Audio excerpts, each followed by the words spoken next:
Welcome to Bamfordrose and another question of the week. In this week's question of the week, it is, what is this game called Air Filter Bingo all about? Well, it's something that you don't want to play with your car, and after it's been to Bamfordrose, it's something that you'll never play afterwards.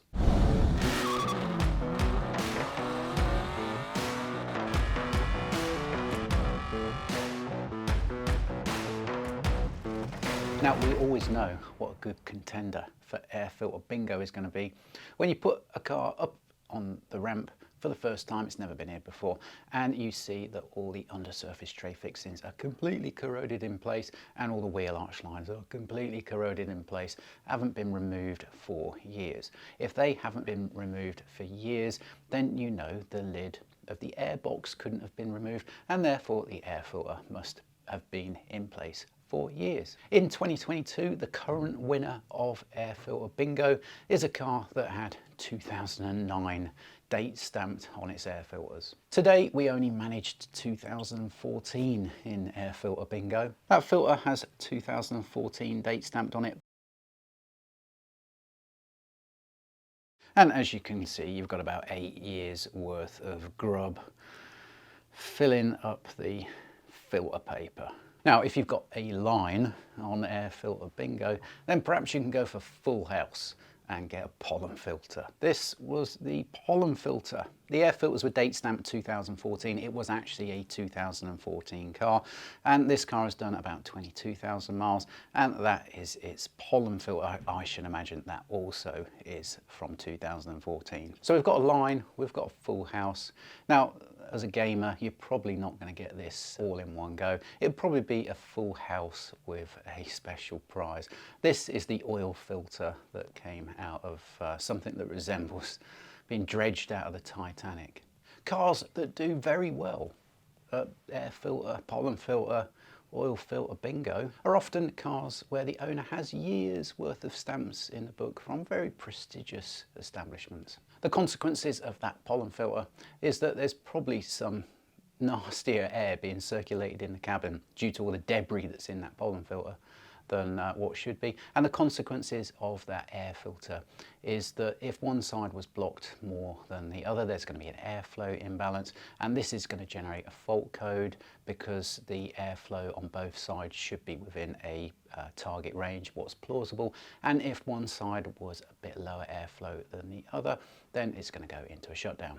Now, the owner of the car that won 2009 Air Filter Bingo got very perturbed with that prize, and he took it up with several establishments. Now, he blind copied me on the replies from those establishments, and it basically went along the lines of, well, sir, when the cars were released, the original prescribed service schedule did state in the book that air filters were annual. Since then, it's become apparent that customers don't typically do 10,000 miles in 1 year.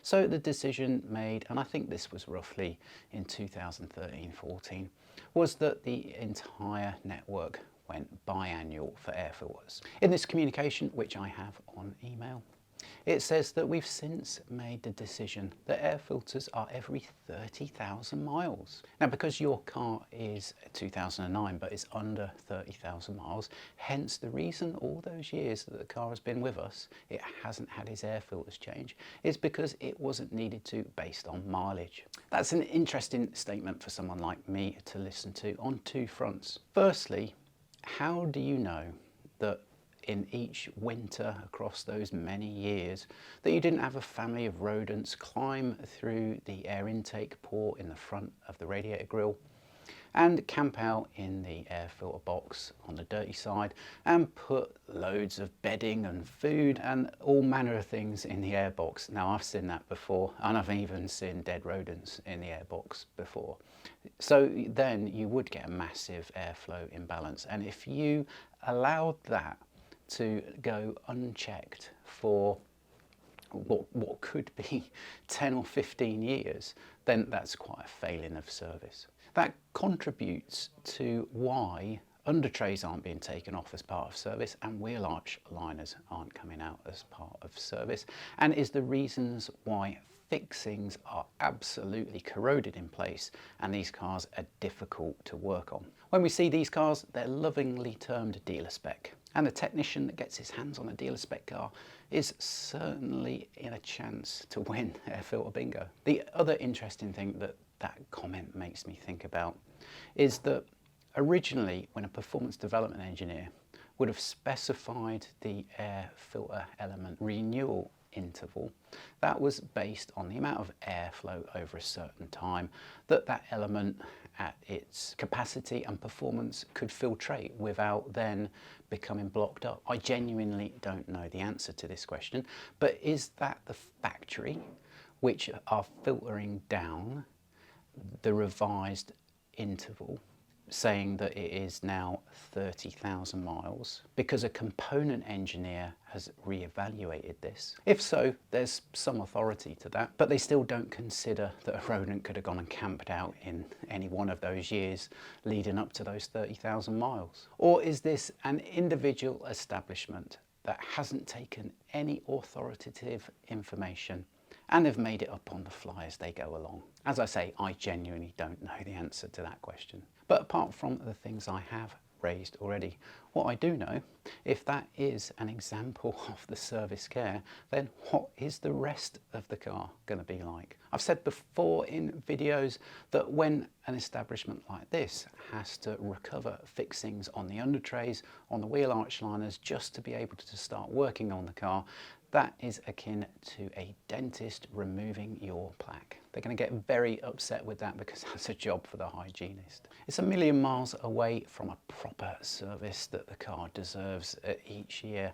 You know, a lube up of fixings and adjusters, handbrake cable adjusters. You could name all manner of things that get a coating of lube and TLC at service. And on previous videos where I've pointed out that the cars are in this sort of state of disrepair, I get lots of comments coming back asking me, well, why is this? Is it because the cars are not designed properly? Is it because the cars aren't cared for? Now, obviously, the owners have cared for the car because they've taken it somewhere, paid a princely sum for a service and thought their car was cared for. The fact that a game exists called Air Filter Bingo, and there's a loving name for cars cared for in this way, shows you where the problem stems from. Yet on forums, on Facebook groups, wherever people communicate with each other, the question keeps arising. Well, should I look to the independent world to service my car? Oh, I'm not really sure they're going to look after it in the same manner it's been looked after previously. No, you're right. It won't be looked after the same as what it's previously been done. So much so that your car won't ever win Air Filter Bingo. I hope that question of the week has been extremely informative and it informs you about your next servicing decision. And we'll see you on the next question of the week.